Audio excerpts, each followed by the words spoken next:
자, 그래서 이재명 대통령 지지율 이제 봅시다. 이제 바닥을 향해서 가고 있는 거 아니냐. 이제 지금 바닥 확인하는 거야. 뭐 콘크리트 지지율 확인할 수 있나 이런 얘기까지 나와요. 그래서 한번 지지율 긴급 점검을 해봐야 될 때죠. 오늘 들으신 내용이 불편한 내용이 있을 수 있습니다, 여러분들. 미리 양지 바랍니다. 양지 바라고. 최근에 기사들이 굉장히 많이 나오고 있어요. 뭐 이제 호남이 떠났다, 뭐 3자리 앞자리를 찍었다라는 기사들이 굉장히 많이 나오는데 그런 기사들을 어떻게 봐야 될지 제가 오늘 좀 분석을 해드리고 뭐 김어준 씨가 이제 뭐 코어론이라든지 뭐 이도영 작가가 얘기하는 흔들리면 코어가 아니다라는 얘기라든지 그런 것들을 이제 또 어떻게 봐야 될지 그리고 지금이 진짜 위기가 맞는지 그리고 역대 정부는 이 위기를 극복하기 위해서 어떤 수를 쓰면 위기를 극복했는지 아니면 어떤 때는 필패했는지 뭐 이런 내용들을 좀 다뤄보려고 해요. 저 이거 하다가 석사 논문 쓰는 줄 알았습니다. 이거 취재하다가. 아무튼 넘기면서 보시면요. 기사들이 최근에 많이 나오죠. 아마 여러분도 기사 많이 보셨을 거예요. 어떤 기사는 뭐 3 찍었다, 뭐 어떤 거는 호남에서 뭐 20%가 빠졌다라고 기사들이 많이 나오는데 이거 자체는 사실 우리가 뭐 기자들이 얘기를 없는 숫자를 만들어서 기사를 쓰는 건 아니에요. 숫자 하나하나는 다 사실인데 그 숫자 자체보다는 그 숫자가 말하지 않는 것도 있습니다. 그래서 이제 그런 부분을 좀 더 잘 살펴보기 위해서는 세 가지를 알아야 된다. 세 가지는 뭐냐? 여러분들 보실 때 만약에 1000개 여론조사 샘플을 하면은 호남은 몇 개죠? 김도영 기자? 네, 호남이요? 1000개 하면 100개죠. 그렇죠. 100개 하면은 오차 범위가 10%포인트 정도 됩니다. 그치. 그러면은 이번 주에 70, 다음 주에 60 받았어요. 그럼 사실 통계적으로 의미 없는 없죠. 겁니다. 냉정하게 얘기하면. 없지. 그래서 이 특정 지역에 아니면 특정 뭐 중도층 아니면 특정 뭐 호남 뭐 이렇게 해서 그 특정 시점의 여론조사의 수치를 그대로 고지고대로 받아들이기에는 굉장히 좀 무리가 있다. 좀 기간을 두고 여러 여론조사를 같이 보는 게 좋고요. 그리고 또 ARS랑 전화 면접이라는 이제 방식이 다르잖아요. 근데 통상적으로 ARS는 대통령 그 긍정 평가율이 좀 낮고요. 전화 면접은 좀 높습니다. 근데 이제 어떤 여론조사 같은 경우에는 두 개 양자를 동시에 비교하는 것들이 있어요. 기사에서 뭐 어디는 3이고 어디는 4고 이런 식으로 하거든요. 근데 그거는 사실 다른 겁니다. 다른 거지. 네, 3번 보시면 아시겠지만 그렇게 이제 비교하기보다는 한 여론조사 기관에서 어떤 추이로 2등했는가를 보시면 돼요. 사실 3 찍은 데나 4 찍은 데나 크게 숫자는 의미 없고 그간 저는 한 12주까지 보는데 보통 이제 한 달 사이에 어떤 흐름으로 전개를 됐는가, 지지율이 하락을 했는가, 상승을 했는가, 정체됐는가 이런 분위기를 파악하시면 될 것 같습니다. 그렇죠. 특히나 이제 여론조사를 갖고 다른 여론조사 막 인용해가지고 막 비교하는 경우 많은데 옳지 않고요. 같은 여론조사 기간에 이제 추이를 갖고 이제 설명을 하는 게 가장 좋고 그거를 그 여론조사 기간 하나 넣고 뭐 예를 들면 한국갤럽 이렇게 나왔다. 리얼미터는 이렇게 나왔다. 이렇게 사실은 기사를 쓰는 게 제일 맞아요. 저는 주로 그렇게 쓰긴 했습니다. 맞습니다. 그리고 우리 지난번에 전대 했었잖아요. 근데 전대 했을 때 여론조사 꽃 보셨죠? 여론조사 꽃에서 지역별로 했는데 그 거의 틀리지 않습니까? 그러니까 특정 지역으로 따지면은 거의 맞기가 힘들어요. 그렇죠. 그래서 그거는 유의해서 보셔라. 이 기사처럼 리얼미터에서 이런 여론조사가 나온 것은 사실입니다. 근데 아까 얘기했듯이 오차 범위가 10%포인트 안팎이어서 만약에 이제 8월 2주에 76.9를 66.9로 봐도 되는 거고요. 이번에 나온 55.7을 65.7로 봐도 되는 거예요. 86.9로 봐도 돼요. 그렇죠. 그렇게도 봐도 돼요.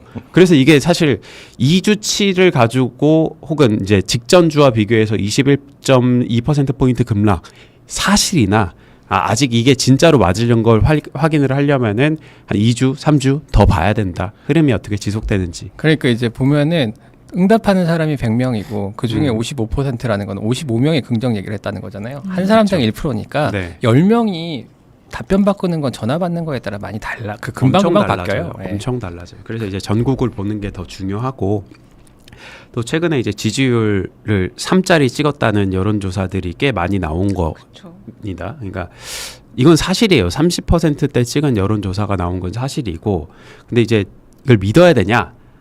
라는 얘기들도 많은데 그것도 마찬가지로 뭐 여기 조원 CNI랑 코리아 정보 리서치에서도 3자리 찍은데 여기서도 정기 여론조사를 진행하는데 그 추이를 보니까 하락하는 추세는 맞는 것 같아요. 근데 이제 저는 이런 여론조사 여기 여론조사 기관보다는 제가 주로 보는 거는 5개입니다. 일단 한국갤럽, MBS, 리얼미터 보고요. 그 다음에 여러분들이 좋아하지 않으시겠지만 여론조사 꽃하고 이게 전화 면접하고 ARS가 둘 다 있어서 주로 보는데 여기서는 아직 3짜리 찍은 적은 없어서 숫자 자체가 3이냐 4냐 이게 별로 중요하지 않고 흐름을 이건 보시면 됩니다. 그래서 전체 흐름을 보자면은 하락하는 것은 사실이에요. 이거 보시면은 4월 정도의 고점을 찍고 점점 시간이 갈수록 8월 때 갤럽 같은 경우에는 67에서 45까지 떨어졌고 리얼미터 같은 경우에는 65.5에서 40.2로 거의 20%포인트 가까이 다 빠졌잖아요. 그래서 하락하고 있는 5개 여론조사 기관이 가리키고 있는 방향은 하락인 게 분명한 사실입니다. 그래서 하락하는 흐름인데 어디서 많이 빠졌냐. 이게 교집합으로 보면은 50대에서 많이 빠졌고요. 그 다음에 중도층에서 굉장히 큰 폭으로 빠지게 됐습니다. 그러니까 하락은 팩트다. 하락자.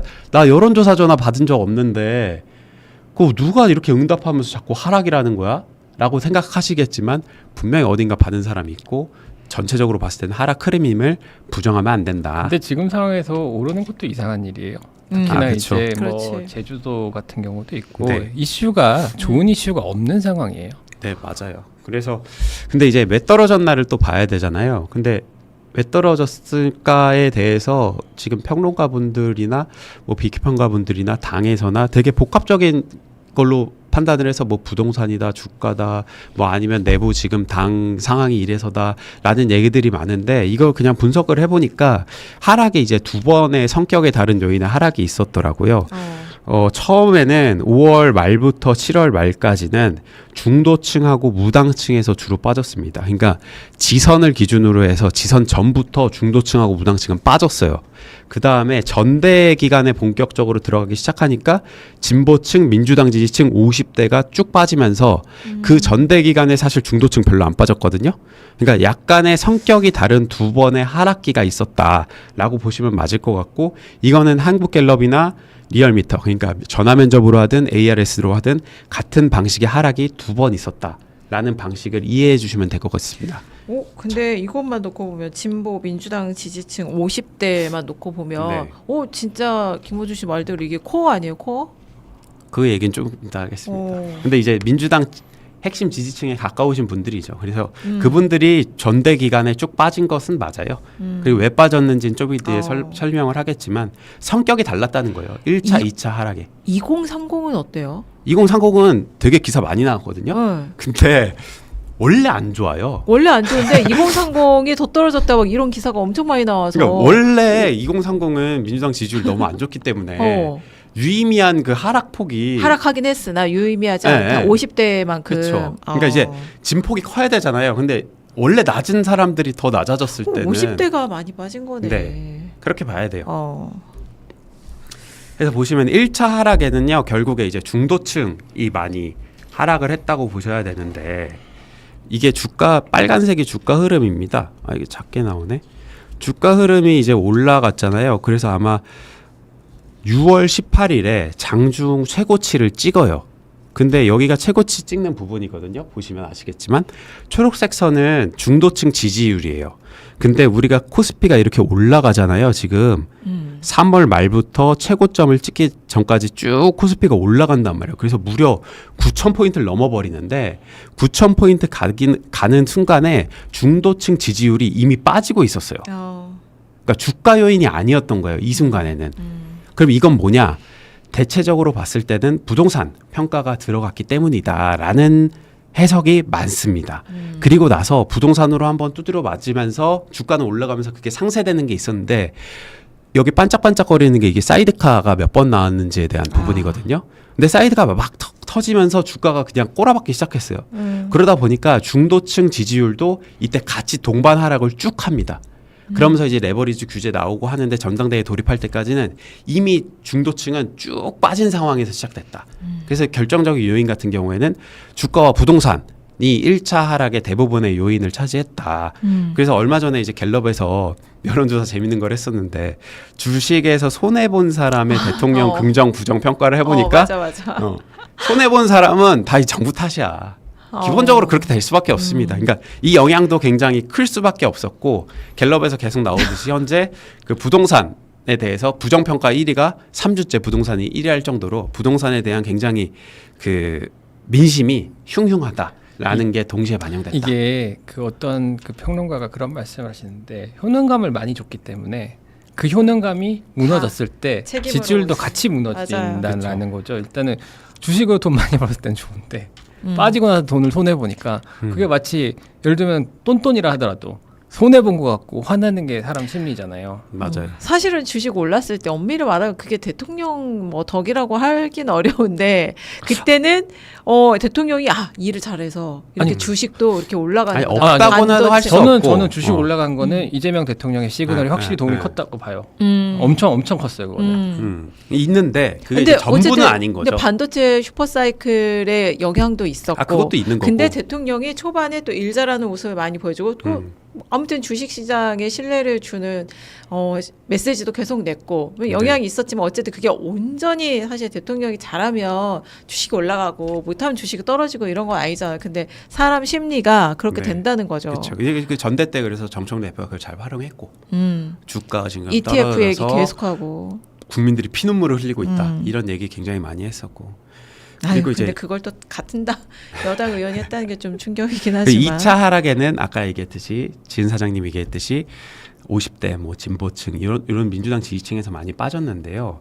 이게 분석을 해보면은 여러분들도 계속 보셨겠지만 정청래 후보 지지층에서 김민석 후보 지지층과 비교했을 때 국정에 대한 긍정 평가율이 굉장히 낮아요. 김민석 같은 경우에는 웬만해선 90을 다 넘어버립니다.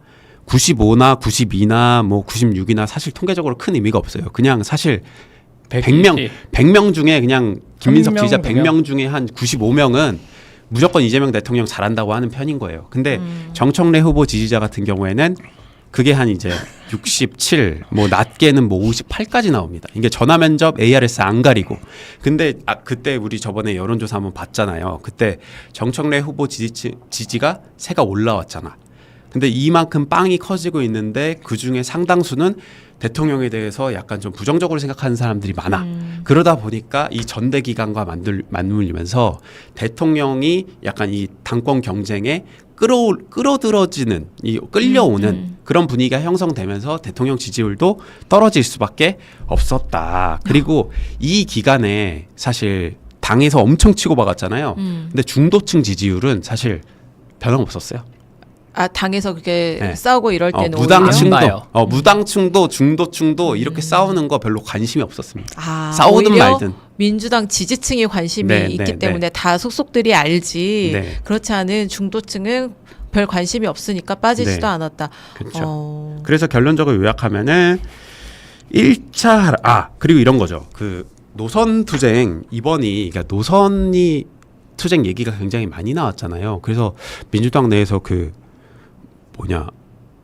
막 노선이 다른 것처럼 이게 그러니까 예전에 노무현 정부가 그 한미 FTA나 저기 그 파병할 때처럼 야 이거 내가 지지했던 노선이 아니었는데 왜 이런 식으로 하지?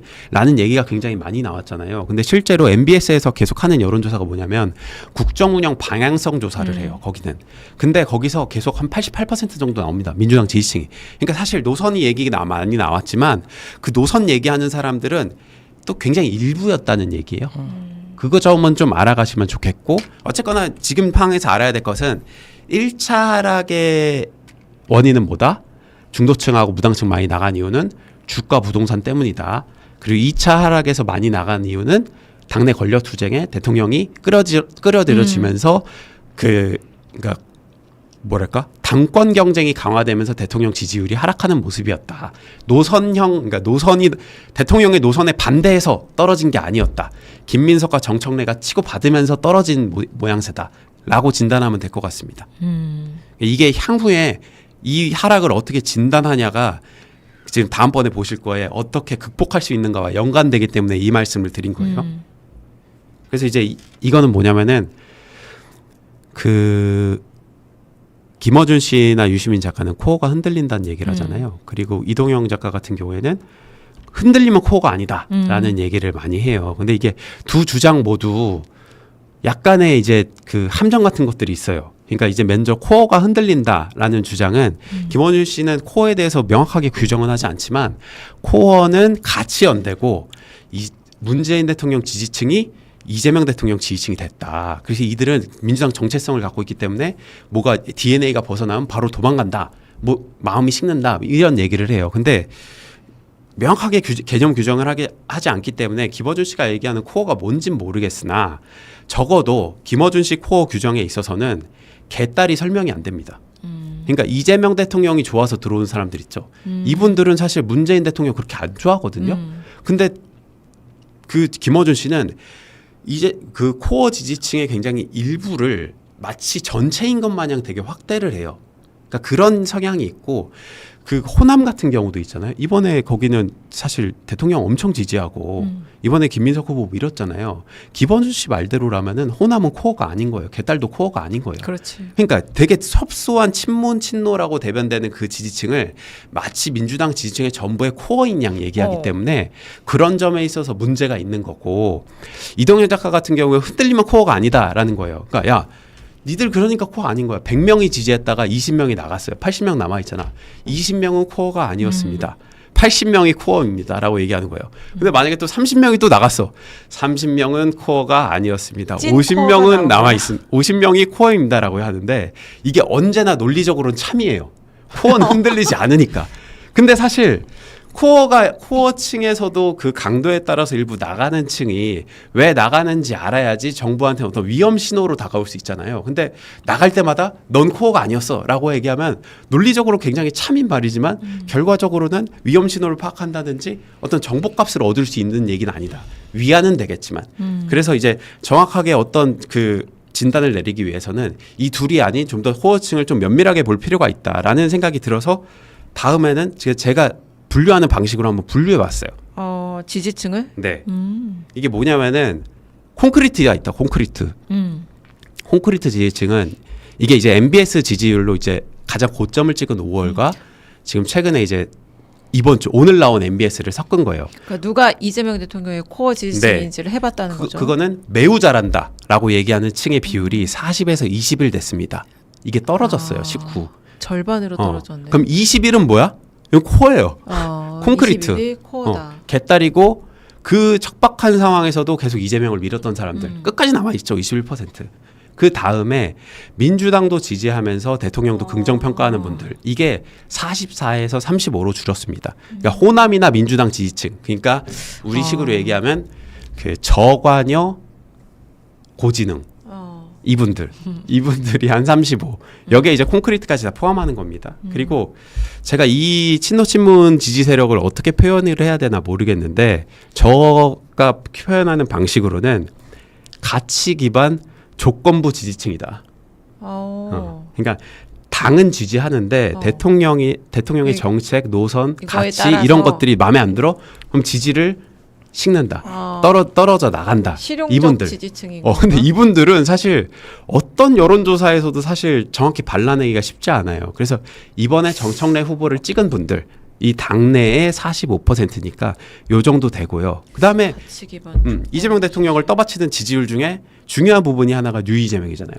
중도층이나 보수층에서 일부 민주당은 싫어 이재명은 좋아 하시는 분들. 근데 이것도 22에서 13으로 줄어들었어요. 그러니까 현재 상황에서는 이재명 정부, 이재명 대통령을 떠받치는 모든 강도로 따졌을 때 지지층에서 빠진 상황입니다. 그러니까 코어가 흔들리면 코어가 아니라는 쪽은 21%만 보면 돼요. 근데 21%로 아무것도 할 수 없어요. 그렇잖아요. 21%는 국정 동력을 얻을 수가 없잖아요. 그리고 만약에 뭐 조건부 지지층이라고 해서 김어준 씨 얘기대로 얘기해도 이걸로는 아무것도 못합니다. 결국에는 다 빠졌어요.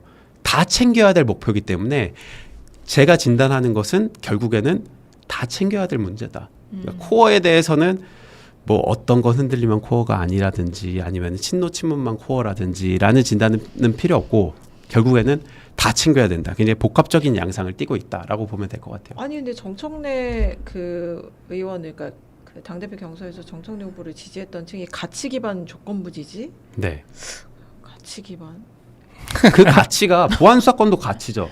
검찰개. 그들의 이익이라고 볼 수도 있고 가치라고 볼 수도 있어요. 약간 기득권 기반. 아니야? 그렇죠. 그렇게도 볼 수가 있고. 근데 가장 나의 주장이 최대한 중립적인 표현으로서 가치 기반 조건부 지지층이라고 표현했습니다. 가치가요. 옳은 가치도 있지만 틀린 가치도 있을 수 있겠어요. 뭐 중립적인 표현이잖아요. 내용에 대해서는 평가하지 않겠고 결국에 어쩌면 이런 어떤 복합적인 지지층들이 이재명 정부를 떠받치고 있는데 전체적으로 지금 빠지고 있는 상황이다. 뭐 하나를 잡기보다는 다 관리해야 되는 층이다라고 보시면 될 것 같습니다. 그리고 3자에 되게 집착하더라고 김어준 씨가.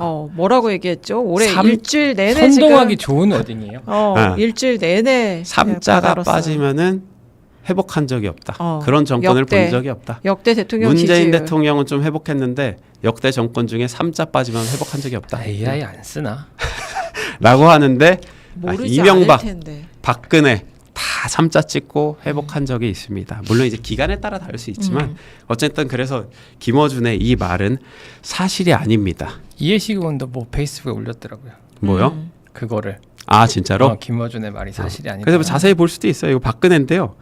박근혜 때는 이때 연말정산 파동이 있었습니다. 그러니까 그 고소득자보다 저소득자를 챙겨주겠다고 연말정산을 좀 개편을 했는데 까놓고 보니까 저소득자들이 손해를 더 많이 봐가지고 이때 최저치로 29를 찍다가요. 그리고 메르스도 터졌다가 잠깐 이제 그 8.25 군사합의라든지 뭐 방중을 한다든지 요걸로 잠깐 반짝해서 살아난 적이 있었어요. 아니 그래서 콘크리트 지지층 30%가 저 여기서 때문에 나온 생긴 얘기죠. 거죠. 국정농단 전까지 물론. 그렇죠. 국정농단 나왔을 때는 나락 없이 그냥 나락이에요. 없죠. 그거는. 콘크리트 거고. 그래서 이게 그 30%에 집착할 게 아니라 진짜 정권들이 나락가는 신호가 있습니다. 이거 파악해 보니까 언제 나락을 가느냐. 맞아요. 부정평가가 70%를 계속 넘는다. 이거는 이제 김영삼 1997년 사례, 박근혜 2016년 사례, 윤석열 2024년 사례. 이거는 부정평가가 70%가 계속 유지된다. 그럼 뭐 이거는 그냥 사건 나락이다. 사고가 나야 돼. 큰 사건 사고가 있어야 돼. 그렇죠. 이게 6번이랑 좀 엮여요. 그러니까 도덕성, 비리, 불법 그렇지. 이런 게 정권에 터져버리잖아요. 그러니까 뭐 김영삼 대통령 같은 경우에는 소통령 김현철 씨, 아니면 김대중 같은 경우에는 아들 비리, 그리고 박근혜 국정농단, 윤석열 불법 비험 이런 거 터지면은 여지없이 회복이고 뭐고 그냥 가버립니다. 그러니까 예를 들어 성수대교 뭐 무너지고 이런 사고들, 네. 뭐 메르스 이런 사고들은 일시적인 그러니까 지지율 하락의 원인은 될 수 있는데 그냥 네. 이 정권 자체가 무너지려면 진짜 사건이 있어야 되는 오히려 거죠. 잘 극복하면은 그게 지지율 상승의 기반이 되기도 하는데 네.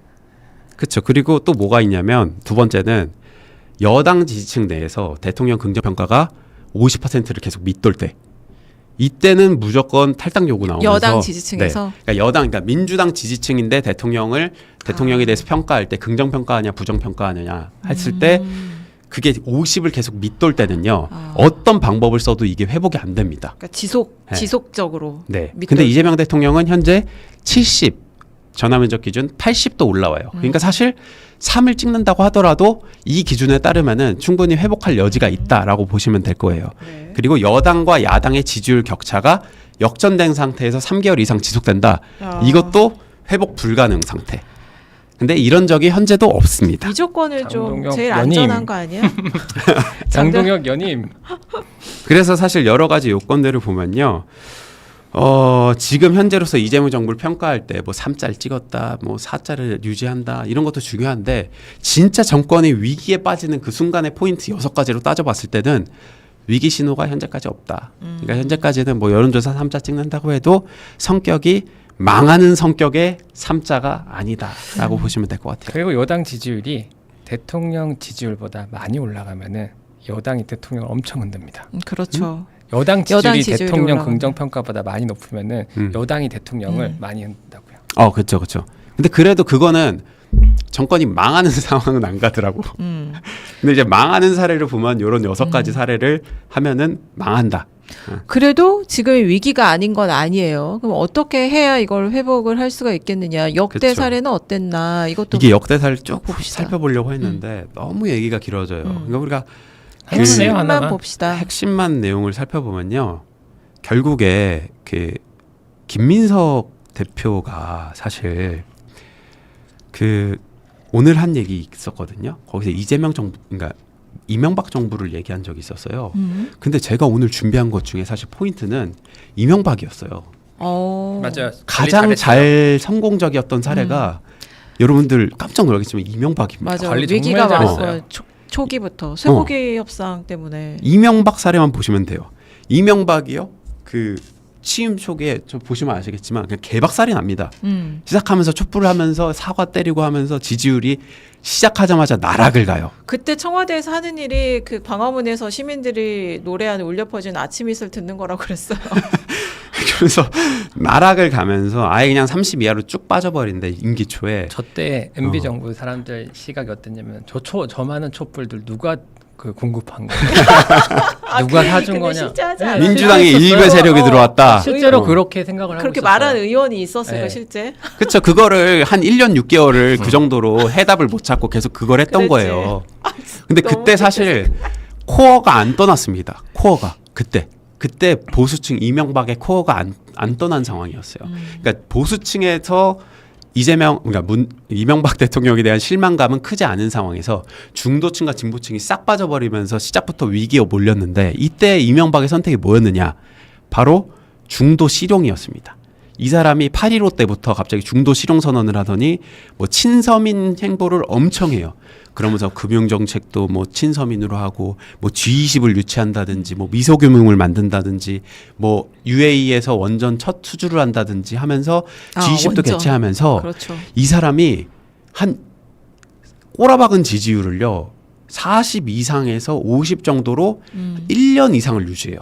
이거는 역대 정부에서 이명박이 거의 유일합니다. 그러니까 MB 때만 해도 그 정부에 이른바 브레인들이 좀 있었던 거죠. 전략가들이 있었던 그쵸. 거죠. 그러니까 결국에 해법은 뭐냐면은 중도층의 심기를 거스르지 않으면서 그러니까 코어층, 코어 지지층의 심기를 건드리지 않으면서 중도가 좋아하는 이슈를 잡아야지 중도도 잡고 코어도 잡을 수 있다는 거예요. 어느 한 마리만 잡아서는 결론이 안 된다라는 사례가 이명박의 사례입니다. 결론이 역대 그거예요. 대통령들이 다 장단점이 결국 성과를 내야 있는데, 된다. 장단점이 있는데 이제 두루 이제 들었던 얘기를 보면 그러니까 YS나 그러니까 김영삼 대통령이나 이명박 대통령의 장점 중에 하나는 잘 들었대요.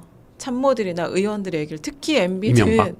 MB는 의원들 굉장히 자주 만나면서 그리고 보고서 되게 보고받는 거 좋아하고 그래서 어쨌든 많이 들었다. 그리고 이거다 싶은 거는 그냥 막 불도저처럼 추진했다. 네. 그런 근데 건 이제 장점이었다. 그게 그때 위기 돌파에 그럴 것 그게 같아요. 비결이었을 수 있어요. 그런 게. 그렇습니다. 그래서 노무현 정부 때도 한번 보시면요. 와, 이때는 진짜 지지율 자체가 딱 보시면은 이게 30-40%인데 너무 최악 아닙니까? 너무 힘들 것 같지 않습니까? 대통령 입장에서는. 그러니까 시작하자마자 뭐 파병하면서 파병이 코어의 심기를 거스린 거거든. 그러니까 노무현 대통령을 찍었던 네. 사람들의 가치를 배반했다 이런 네. 그런 요인이 그쵸. 됐죠. 그러면서 코어를 상실한 상태에서 탄핵으로 기각이 되면서 탄도리들이 많이 탄생하고 지지율이 일시적으로 상승했으나 굉장히 짧아요. 이거는 사실 성과가 아니잖아. 민생 실질적인 국민들이 체감할 수 있는 민생 성과가 아니기 때문에 지지율 상승 효과가 굉장히 짧다고요. 그래서 또 여당 내부도 엄청 복잡했어요. 그렇죠. 네. 그러면서 뭐 대연정을 계속 던지는데 이게 코어층이 이반한 상태에서는 이런 것들이 탄력을 못 받는 거예요. 중도층이 좋아해도 코어층이 이반을 해버리니까 이게 안 되는 거야. 그 김대중 대통령도 마찬가지예요. 그 정권 말로 가면 갈수록 그 천신정 아시죠? 천신정 그리고 유시민 해가지고 천신정. 예, 계속 DJ 정부를 계속 흔듭니다. 지지층 내에서. 그럼 사실 지지층이 이게 정권이 버텨낼 수가 없어요. 그러니까 사실 이 코어 지지층에 속하는 분들, 범코어라고 하시죠. 범코어에 속하는 분들의 마음도 대통령이나 김민석 대표가 안 챙기고 넘어갈 수 있는 문제는 아닙니다.